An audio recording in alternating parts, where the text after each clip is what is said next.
Warning ya, cerita hari ini tuh cukup grafik, jadi kalau kamu lagi makan, stop dulu makanan kamu. Tapi kalau misalnya kamu gak masalah dengan deskripsi grafik, keep on eating dan keep on watching.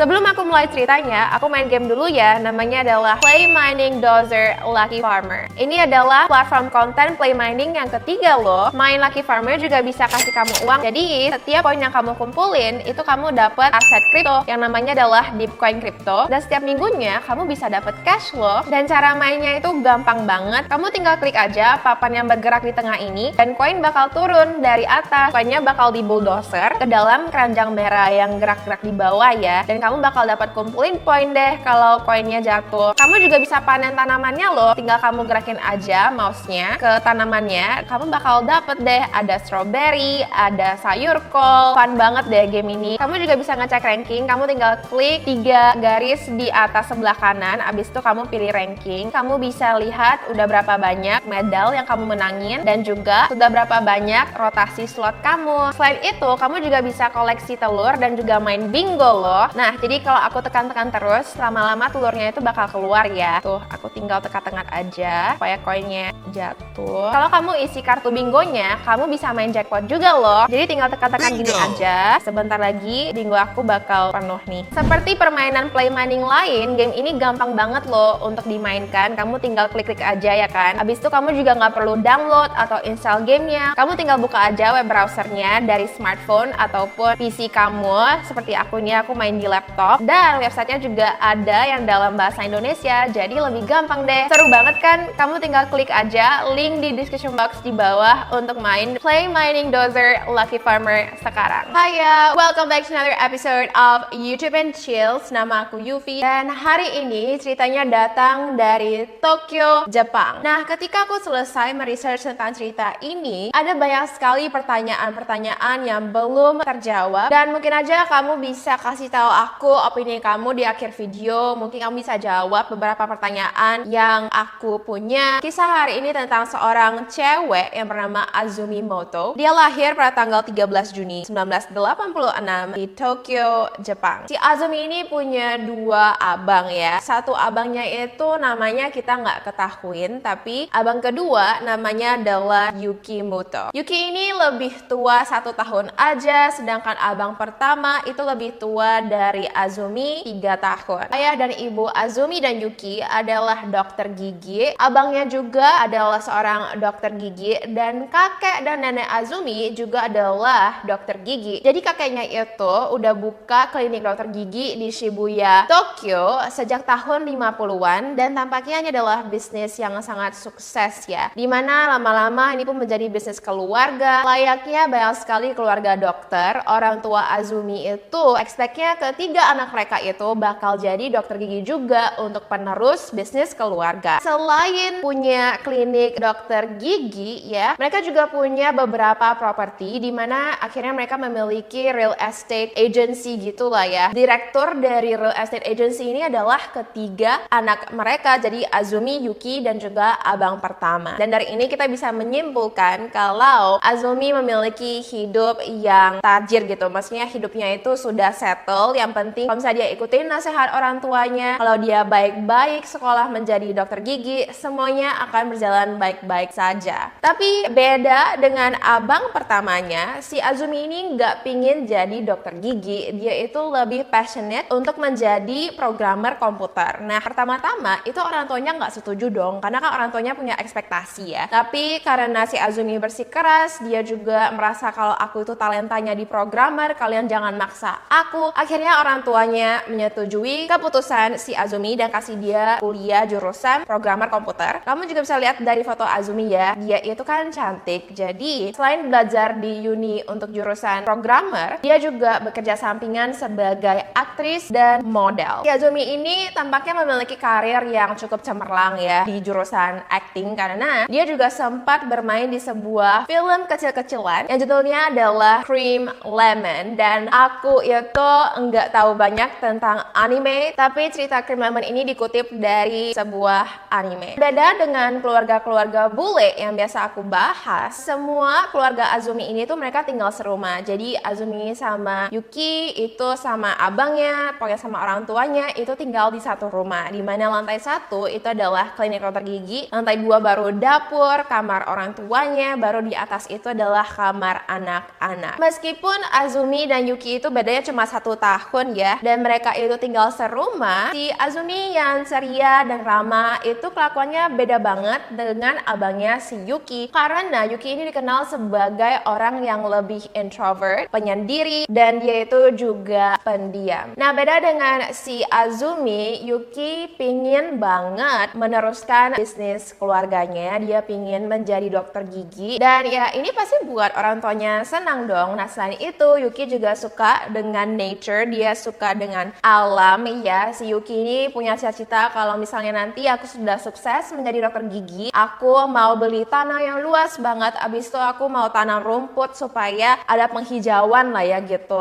di Tokyo. Jadi ini adalah impian yang menurut aku bagus juga ya, dan juga sangat-sangat positif. Tapi tampaknya ini bukanlah impian yang realistis. Asalnya belum sempat si Yuki belajar ilmu kedokteran gigi, sudah ada masalah gitu. Nah, beda dengan si Azumi dan juga abangnya, si Yuki ini kurang pintar ya. Aku nggak mau bilang kalau dia itu bego atau apa. Menurut aku sih mungkin aja dia itu talentnya bukan di bagian kedokteran gigi, karena dia itu sudah ujian untuk masuk jurusan dokter gigi selama 3 kali, dan 3 kalinya itu gagal. Jadi Yuki itu ngerasa dia itu kurang pintar, dan dia itu juga ngerasa kalau aku tuh ada pressure dari diri aku sendiri dan dari orang tua aku udah bilang kalau aku pengen meneruskan bisnis keluarga, tapi kok aku gagal terus gitu kan. Nah, ini pun tampaknya membuat Yuki menjadi orang yang lebih menyendiri lagi, karena dia juga udah jadi nggak pede gitu loh. Dan tampaknya adik si Yuki, si Azumi juga bisa ngerasa kalau abangnya itu agak creepy. Iya guys, jadi si Azumi pernah cerita sama temannya, dia bilang kalau aku itu nggak akur sama si Yuki, meskipun kita tinggal serumah ya, kamarnya tuh cuma di sebelah aku doang, tapi kita itu udah beberapa tahun ini nggak ngomong, kita tuh nggak akrab. Dan aku rasa si Yuki ini tuh creepy gitu loh, karena aku nggak tahu apa yang ada di pikirannya, dan ini buat aku takut. Nah, temennya dengar itu, yang merasa kalau oke, ini adalah curhatan Azumi doang, aku nggak bisa ngapa-ngapain, lagi pula ini kan adalah masalah keluarga ya. Tampaknya si Yuki nggak ngapa-ngapain si Azumi, jadi aku juga nggak bisa ngapa-ngapain gitu loh. Itu adalah pemikiran dari temannya, karena temannya tuh nggak ngapa-ngapain juga. Dan tampaknya dari beberapa tahun yang lalu juga, sebelum Yuki dan Azumi berhenti ngomong, Azumi udah ngerasa kalau wah, ada yang nggak benar nih sama abang aku, karena si Azumi cerita sama temannya yang satu lagi, dia bilang kalau abangku itu ya creepy banget, tau nggak sih, dia itu sering banget liatin aku,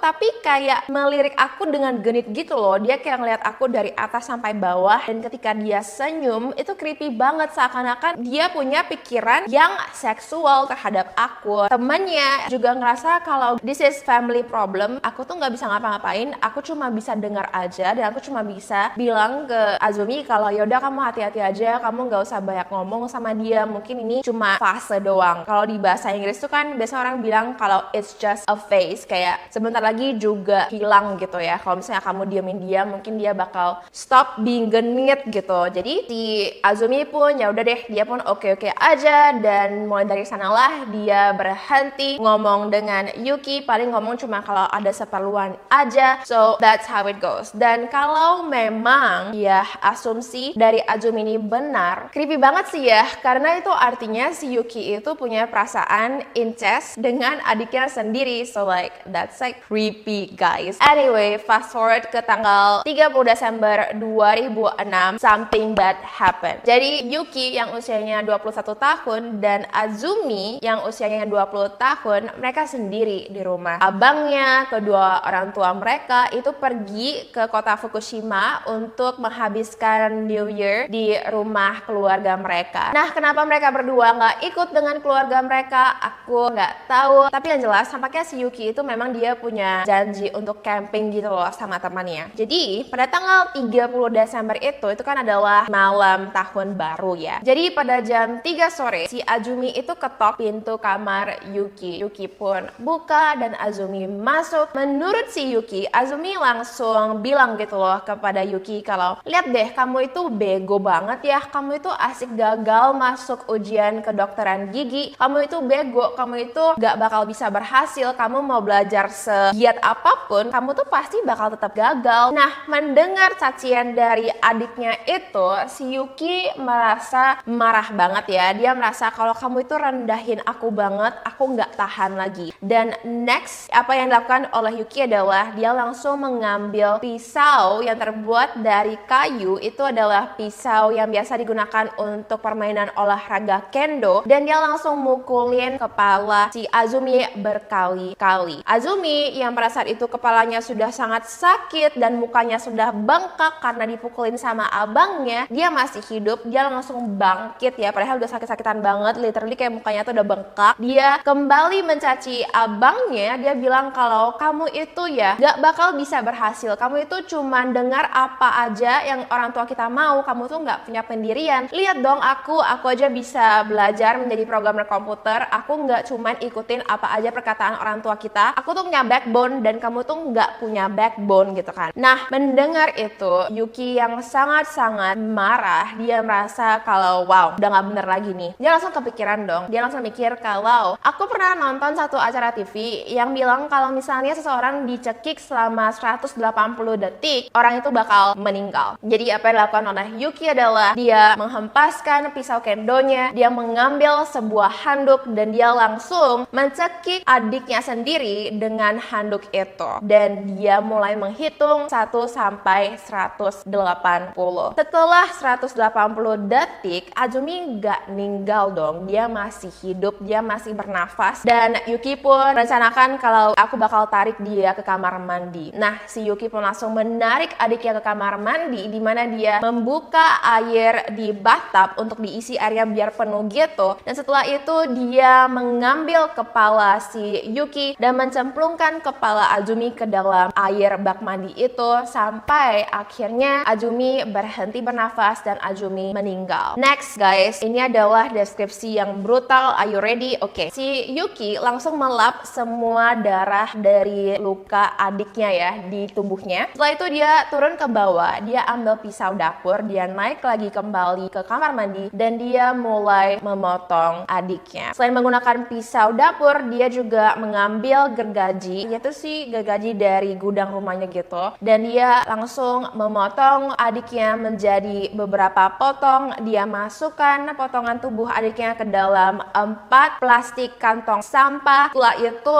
dia membersihkan lagi kamar mandinya dan dia mengambil keempat plastik kantong sampah itu ke dalam kamarnya, kamar si Yuki sendiri, dan dia simpan aja gitu loh, kayak dia cuma taruh aja gitu. Itu nggak ada deskripsi ya dia taruhnya di mana, tapi yang pasti itu dia nggak masukin ke dalam lemari gitu loh. Jadi dia tuh cuma beneran kayak taruh di sudut-sudut aja gitu. Jadi beneran dia itu sama sekali nggak mikir untuk simpan kek, sembunyiin kek, buang kek, bakar kek. Dia tuh nggak mikir, dia tuh cuman langsung ambil 4 plastik itu dan dia taruh di kamarnya aja. Setelah itu dia bersihkan gergaji dan juga pisau dapur, dan dia ambil pisau dapur itu dia taruh lagi ke dalam laci dapur, dan gergajinya dia biarin aja di kamarnya. Satu detail lagi yang menurut aku ini tuh menjijikan banget ya, tapi basically sebelum Yuki memasukkan potongan tubuh adiknya ke dalam kantong plastik, dia memotong payudara dan juga alat kelamin adiknya, dan alasannya adalah supaya orang yang menemukan potongan tubuh adiknya itu tidak akan bisa mengenali apakah tubuh itu adalah tubuh perempuan atau laki-laki. Tapi logikanya kalau misalnya dia simpan dalam kamarnya, jelas-jelas itu adalah adik kandungnya, dengan gampang orang tuanya bakal lihat kantong sampah itu dan menemukan potongan tubuh adiknya. Kayak buat apa gitu, kayak nggak ada logika ngapain dia potong alat kelamin adiknya sendiri. Kayak oke, nggak ada logika,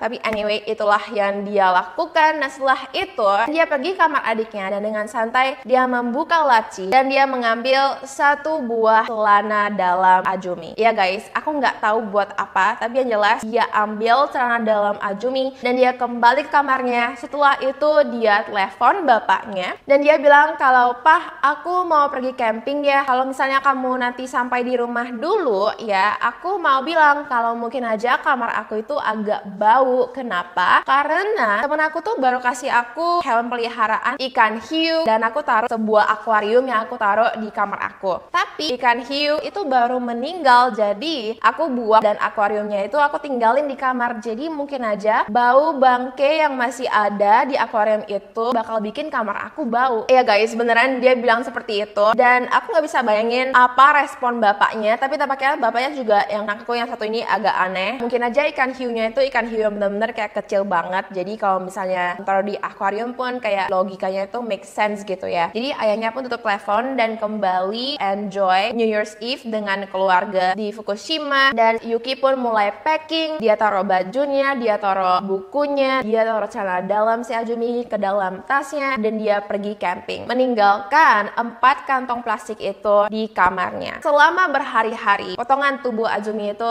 tidak diketahui ya, kayak nggak diapa-apain gitu, sampai akhirnya pada tanggal 3 Januari orang tuanya balik dari Fukushima ke rumah. Begitu mereka masuk, mereka langsung bisa mencium bau bangke di dalam rumah. Orang tuanya dan juga abang si Yuki dan Azumi berusaha untuk mencari sumber dari bau itu, dan ketika ibu mereka naik ke lantai 3 ya untuk mengecek kamar mereka, akhirnya ibunya itu masuk ke dalam kamar Yuki dan dia melihat keempat kantong plastik itu, dia melihat tubuh anak perempuannya. Aku nggak bisa bayangin perasaan ibunya saat itu ya, melihat anak perempuan satu-satunya itu sudah nggak bernyawa lagi dan tubuhnya itu justru ada di dalam kamar anak keduanya. Aku nggak tahu what happened, tapi yang jelas pada tanggal 4 Januari itu kan adalah jadwal dimana Yuki itu pulang ya. Nah, pada saat dia pulang, dia langsung ditangkap polisi. Dan begitu si Yuki dibawa ke kantor polisi, dia dengan santai langsung ngaku kepada polisi apa yang terjadi kepada adiknya. Dia langsung ceritain kronologinya semua dari A sampai Z. Dan tampaknya dari sinilah polisi mengambil kesimpulan gitu loh, kalau si Yuki itu dalam keadaan sadar ketika dia membunuh adiknya sendiri. Tapi pengacara Yuki yang di-hire oleh orang tuanya bilang kalau Yuki itu mentalnya nggak stabil,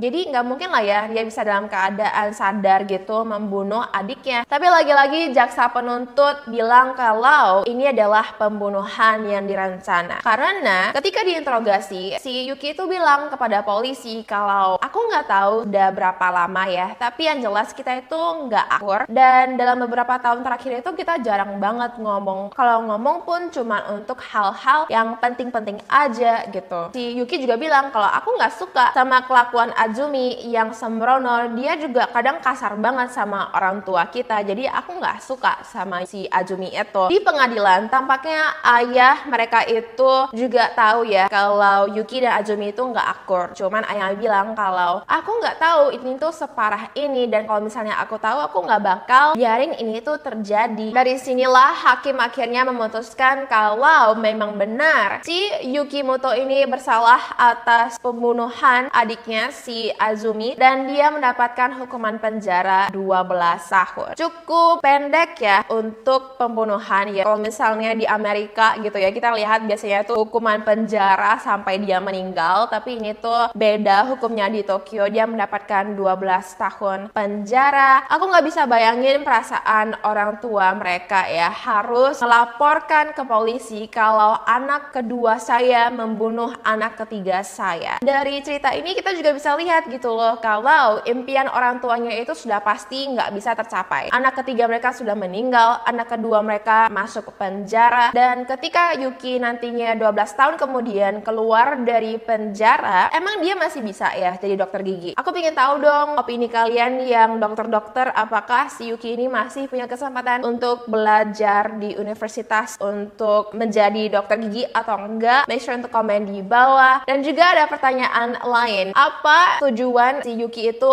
mengambil celana dalam adiknya yang baru dia bunuh ke camping? Tujuannya itu buat apa? Oke, aku mencoba untuk research tapi nggak ada jawaban. Satu pertanyaan lagi yang aku punya adalah apakah benar kalau si Yuki itu diam-diam suka adiknya secara seksual? Nah, dari kesimpulan seorang psikolog yang menganalisa kasus Yuki dan juga Azumi ini, namanya adalah Profesor Makoto Oda, dia bilang kalau tersangka yaitu si Yuki tampaknya selalu memiliki semacam impian. Semua yang dia lihat terjadi dalam hidupnya adalah untuk tumbuh dewasa bisa menjadi dokter gigi dan mengambil alih klinik dokter gigi orang tuanya. Dia dan saudara perempuannya sangat dekat dalam usia dan tidak mungkin mereka tidak memiliki semacam perasaan seksual yang terjadi di antara mereka. Iya guys, beneran dokter ini bilang kalau misalnya saudara laki-laki dan perempuan itu usianya cuma beda 1-2 tahun aja, pasti mereka memiliki perasaan seksual. I don't know about that, tapi profesor ini juga bilang kalau pasti ada unsur-unsur incest di sana. Biasanya perasaan ini ditekan dengan kuat, tetapi wanitalah yang umumnya merasakannya lebih dari pria. Saya pikir gadis itu, yaitu si Azumi, menyadari kalau ada sesuatu yang nggak beres. Dari kalimat terakhir ini sih tampaknya membenarkan perasaan si Azumi ya, yang dia curhat ke temannya. Dia bilang kalau abang aku tuh genit sama aku dan creepy banget, ini adalah hal yang nggak normal. Tampaknya si Azumi itu tahu gitu loh, tapi sebelum dia bisa cerita ke orang tuanya, justru hidupnya sudah diambil oleh abangnya sendiri, orang yang harusnya bisa dia percaya. So ya guys, aku pengen tahu sih opini kamu tentang ini semua. Menurut aku apa yang bisa kita pelajari dari ini adalah, di satu sisi aku rasa sih harusnya si Yuki itu nggak merasa minder gitu loh. Kalau misalnya memang dia gagal untuk masuk ke jurusan ilmu kedokteran 3 kali, mungkin aja dia itu talentanya bukan di kedokteran gigi gitu loh. Mungkin aja dia talentanya di bagian lain, misalnya di bagian musik atau grafik. Menurut aku sih kalau misalnya kamu ngerasa kamu punya pressure dari orang tua gitu ya untuk menjadi orang yang mereka mau, tapi kamu punya keinginan hidup sendiri, I would say just go for it, karena kamu cuma hidup 1 kali aja. Buat apa sih maksa-maksa gitu loh untuk bisa membuat orang tua kamu bahagia, tapi nanti ujung-ujungnya kamu sendiri nggak bahagia. Karena menurut aku juga sih semua orang itu terlahir dengan kemampuan yang berbeda, dengan talenta yang berbeda. Daripada kita maksa untuk belajar hal yang kita kurang suka, tapi karena kita ingin membahagiakan orang lain, kita akhirnya suffer. Kenapa kita enggak langsung belajar aja di jurusan yang kita suka? Karena ujung-ujungnya kan kamu juga yang harus hidup dengan kerjaan itu tiap hari. Dan kalau kamu suka lakuin itu, it will just make your life so much easier. Anyway, aku pengen tahu opini kamu. Kalau misalnya kamu suka dengan video ini, make sure untuk thumbs up, make sure untuk subscribe, dan juga turn notification on biar kamu jadi pertama yang tahu pas video aku di-upload. Hari ini aku pakai lipstick dari Revlon dan warnanya itu adalah Fabulous Peak. Ini itu collection Revlon matte lipstick dan finishnya adalah cream. Aku suka sama teksturnya. I think kalau untuk drugstore ya, yang paling bagus tuh tetap Revlon karena harganya itu super affordable banget, dan juga I mean look at the color guys, banyak sekali pilihan warnanya. Dan lashes aku dari Afro-Lash, tipenya adalah Frog. Anyway, thank you so much for watching. Thank you so much for subscribing. Stay healthy, stay beautiful, and stay handsome. I love you all, and I will see you in my next video. Bye!